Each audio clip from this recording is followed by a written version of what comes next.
მზია წარმომიდგენია მე ქართველი ქალის სიმბოლოდ. ჩვენს თვალწინ იწერება ახალი საქართველოს ისტორია.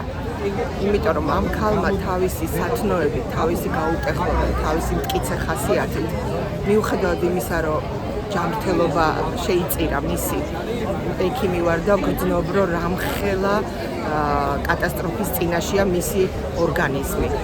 აი თუნდაც დღეს ამ სიცხეში რუსთავიდან ბათუმში სიარული იმ პირობებში, რა პირობებშიც ის მოგზაურობს, ასე ვთქვათ, ბრჭყალებში. ყოველ ჯერზე, როცა ვიცი რომ ეს ადამიანი ადვოკატებისგან ვერ იტანს მანქანით მგზავრობას. ეს ერთგვარი დავარქვათ სახელი და წამებაა, მაგრამ ეს ქალი თავის გაუტეხლობას აჩვენებს.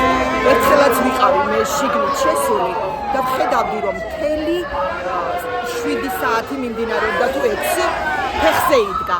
არ დამჯდარა ეს ადამიანი. თვალები მხედველობის პრობლემები აქვს.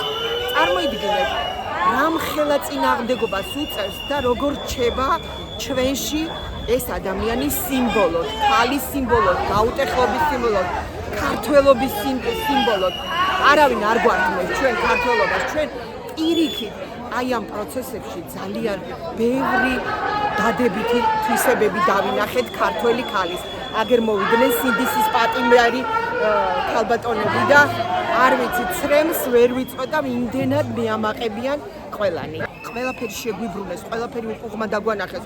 შეიძლება ესეთი რაღაცა? აი ჟურნალისტებს გიყურებთ ძირითადად აქ, ხო?